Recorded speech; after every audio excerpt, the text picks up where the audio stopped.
പേരിൽ ഇന്നും നിലനിൽക്കുന്ന ചരിത്രത്തിലെ ഒരു ചെറിയ വാഗ്വാദം. ദോശയുടെ ജന്മദേശം എവിടെയാണ്? തമിഴ്നാടോ അതോ കർണാടകയോ?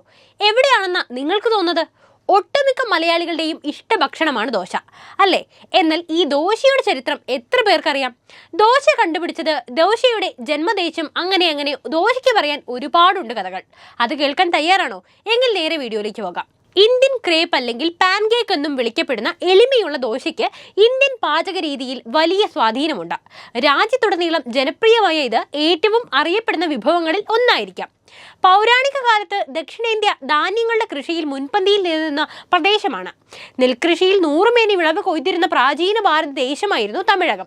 അരി ഉപയോഗിച്ചുള്ള ഭക്ഷണം തയ്യാറാക്കുന്നതിലെ അഗ്രഗണ്യരായിരുന്നു തമിഴകത്തെ ജനങ്ങൾ. അരിക്കൊപ്പം ഉഴുന്നും ചേർത്തരച്ച് തമിഴകത്ത് തയ്യാറാക്കിയിരുന്ന ഒരു വിഭവം പതുക്കെ പ്രാചീന ഭാരതത്തിന്റെയും പിന്നീട് ലോകത്തിന്റെയും പല കോണുകളിലേക്കും സഞ്ചരിച്ച് പേരും പെരുമയും നേടി. എണ്ണിയാലൊടുങ്ങാത്ത വൈവിധ്യങ്ങളോടെ ചരിത്രത്തിലൂടെയും കാലത്തിലൂടെയും സഞ്ചരിച്ച് ഇന്നും ദക്ഷിണേന്ത്യയുടെ പ്രിയപ്പെട്ട ഭക്ഷണമായി നിലനിൽക്കുന്ന ആ വിഭവത്തിന്റെ പേര് ദോശ എന്നാണ്. എന്തായാലും നമുക്കൊന്ന് ദോശയുടെ പേരിൽ നിലനിൽക്കുന്ന വിവിധ ദേശങ്ങളുടെ ഒരു അവകാശവാദങ്ങൾ കേൾക്കാം. ഒന്നാമത് ടീം കർണാടകയാണ്. ദോശയുടെ ഉത്ഭവത്തിനായുള്ള പോരാട്ടത്തിൽ തമിഴ്നാടിനെതിരെ കർണാടക വിജയിച്ചതായി ഭക്ഷ്യ ചരിത്രകാരനായ പി തങ്കപ്പൻ നായർ പറയുന്നുണ്ട്. അദ്ദേഹത്തിന്റെ അഭിപ്രായത്തിൽ ഇത് കർണാടകത്തിലെ ഉടുപ്പി പട്ടണത്തിൽ നിന്നാണ് ഉത്ഭവിച്ചത്. അതുകൊണ്ടായിരിക്കും നമ്മൾ മിക്ക ദക്ഷിണേന്ത്യൻ സന്ധികളിലും അവയുടെ പേരിൽ ഉടുപ്പി എന്ന വാക്കുകൂടി കാണുന്നത്. തമിഴ്നാട്ടിലെ ദോശയിൽ നിന്നും വ്യത്യസ്തമായി കാണാം കുറഞ്ഞ മുരിഞ്ഞ ദോശയാണ് ഈ ഉടുപ്പി ദോശ. 1126 കർണാടക ഭരിച്ചിരുന്ന ചാലൂക്യ രാജാവായ സോമേശ്വര മൂന്നാമൻ തന്റെ മനസ്സുല്ലാസ എന്ന സംസ്കൃത ഗ്രന്ഥത്തിൽ ദോശക എന്ന പേരിൽ ദോശയ്ക്കുള്ള ഒരു പാചകക്കുറിപ്പ് രേഖപ്പെടുത്തിയിട്ടുണ്ട്. കർണാടകം പ്രാചീന തമിഴകത്തിന്റെ ഭാഗമായിരുന്നു എന്നതുകൂടി പരിഗണിച്ചാൽ ദോശ പിറന്നത് പ്രാചീന തമിഴകത്തിലാണ് എന്ന് നിസ്സംശയം പറയാം, അതായത് കർണാടകയിൽ. രണ്ടാമത്തെ ടീം തമിഴ്നാടാണ്. തമിഴ്നാടിന്റെ മുൻനിര ഭക്ഷണ ചരിത്രകാരനായ KT അച്ചായയാണ് അദ്ദേഹം തന്റെ the stories of our food എന്ന പുസ്തകത്തിൽ പറയുന്നത്. ദോശ AD 1-ാം നൂറ്റാണ്ട് മുതൽ തമിഴ് സംസ്കാരത്തിൽ ഉണ്ടായിരുന്നുവെന്നാണ് അതിൽ പറയുന്നത്. തമിഴ്നാട്, പുതുച്ചേരി, കേരളം, ലക്ഷദ്വീപ്, ആന്ധ്രാപ്രദേശ്, കർണാടക എന്നിവയുടെ ചില ഭാഗങ്ങൾ മാത്രം ഉൾപ്പെടുന്ന പുരാതന തമിഴ് പ്രദേശത്തിന്റെ ഭാഗമായിരുന്നു അത് എന്ന് അദ്ദേഹം വിശ്വസിക്കുന്നുണ്ട്.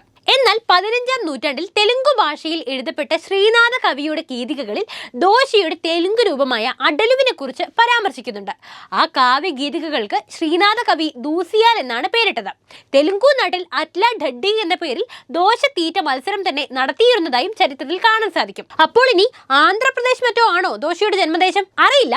ഇത്രയും കേട്ടിട്ട് നിങ്ങൾക്ക് എന്താണ് തോന്നുന്നത്? അതങ്ങ് കമന്റ് ചെയ്യൂ. ഇനി ദോശയുടെ മറ്റൊരു കഥ പറയാം. ഈ ഉത്ഭവ കഥയാണ് ഏറ്റവും കൂടുതൽ വിനോദമൂല്യമുള്ളത്.